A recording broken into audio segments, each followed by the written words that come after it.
ಹರಿಪ್ರಸಾದ್ ಅವರ ಹೇಳಿಕೆಗೆ ಬಿಜೆಪಿ ನಾಯಕರು ಕಿಡಿಕಾರ್ತಾ ಇದ್ರೆ ಕಾಂಗ್ರೆಸ್ನವರು ಸಮರ್ಥನೆ ಮಾಡ್ಕೊಂಡು ಮಾತನಾಡ್ತಿದ್ದಾರೆ. ಸಮರ್ಥನೆ ಮಾಡ್ಕೊಳ್ಳೇಬೇಕು ಅವರದೇ ಪಕ್ಷದ ನಾಯಕರ ಹೇಳಿಕೆ. ಒಂದು ಕಡೆ ಅಜಯ್ ಸಿಂಗ್, ಮತ್ತೊಂದು ಕಡೆಯಲ್ಲಿ ರಿಜ್ವಾನ್ ಅರ್ಷದ್ ಬಿಕೆ ಹರಿಪ್ರಸಾದ್ ಅವರ ಹೇಳಿಕೆಯನ್ನ ಸಮರ್ಥಿಸಿಕೊಂಡು ಮಾತನಾಡಿದ್ದಾರೆ. ಹರಿಪ್ರಸಾದ್ ಅವರು ಹಿರಿಯರಿದ್ದಾರೆ, ಹೀಗಾಗಿ ಅವರಿಗೆ ಮಾಹಿತಿ ಇಲ್ಲದೆ ಈ ರೀತಿಯ ಹೇಳಿಕೆಗಳನ್ನ ಅವ್ರು ನೀಡೋದಿಲ್ಲ. ಬಿಕೆ ಹರಿಪ್ರಸಾದ್ ಅವರ ಹೇಳಿಕೆಯ ಹಿಂದೆ ಅವ್ರಿಗೊಂದಷ್ಟು ಮಾಹಿತಿ ಇದ್ದೇ ಇರುತ್ತೆ. ಬಿಜೆಪಿ ಕೋಮುವಾದ ಪಕ್ಷ ಅನ್ನೋದು ಎಲ್ರಿಗೂ ಗೊತ್ತಿರೋ ವಿಚಾರ, ಹೊಸದೇನಲ್ಲ. ಅದರಲ್ಲೂ ಹಿಂದೂ ಮುಸ್ಲಿಮರ ಬಗ್ಗೆ ದ್ವೇಷದ ಮಾತುಗಳನ್ನು ಆಡೋದ್ರಲ್ಲಿ ಬಿಜೆಪಿ ನಾಯಕರು ಸದಾ ಮುಂದಿರ್ತಾರೆ. ಹೀಗಾಗಿ ಬಿಕೆ ಹರಿಪ್ರಸಾದ್ ಅವರ ಹೇಳಿಕೆ ಕೆಲವೊಂದಷ್ಟು ಮಾಹಿತಿಯ ಆಧಾರದಲ್ಲೇ ಇದೆ ಅಂತ ಹೇಳಿ ರಿಜ್ವಾನ್ ಅರ್ಷದ್ ಹಾಗೆ ಅಜಯ್ ಸಿಂಗ್ ಸಮರ್ಥನೆ ಮಾಡಿಕೊಂಡಿದ್ದಾರೆ ಬಿಕೆ ಹರಿಪ್ರಸಾದ್ ಅವರ ಹೇಳಿಕೆ ಕುರಿತಂತೆ.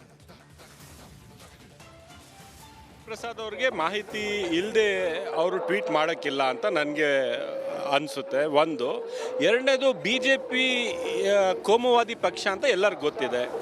ಅವರು ಬೆಳೆದಿರೋದೇ ಹಿಂದೂ ಮುಸ್ಲಿಮ್ ಅಂತ ಗಲಾಟೆ ಮಾಡಿಸಿ ಸೃಷ್ಟಿ ಮಾಡಿಸಿ ಸಮಾಜವನ್ನು ಒಡೆದು ಬಿ ಜೆ ಪಿ ಬೆಳೆದು ಬಂದಿರೋದು.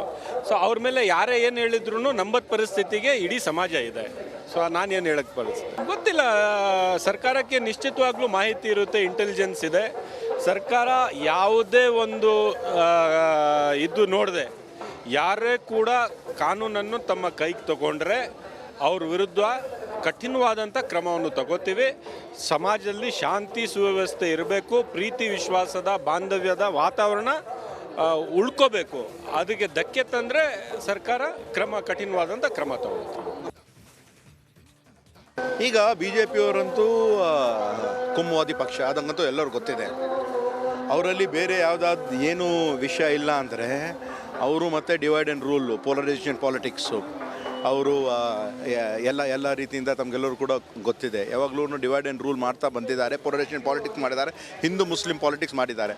ಈಗಾಗಲೇ ಇಡೀ ಕರ್ನಾಟಕ ರಾಜ್ಯದಲ್ಲಿ 6.5 ಕೋಟಿ ಜನಾಂಗ ನಮಗೆ ಕಾಂಗ್ರೆಸ್ ಪಕ್ಷಕ್ಕೆ ಆಶೀರ್ವಾದವನ್ನು ಮಾಡಿದ್ದಾರೆ. ಮುಂದೆ ಬರ್ತಕ್ಕಂಥ ಚುನಾವಣೆ ಬರ್ತಾ ಇದೆ, ಸುಮಾರು 20 ರಿಂದ 25 ಸೀಟಂತೂ ನಾವು ಗೆದ್ದೇ ಗೆಲ್ತೀವಿ.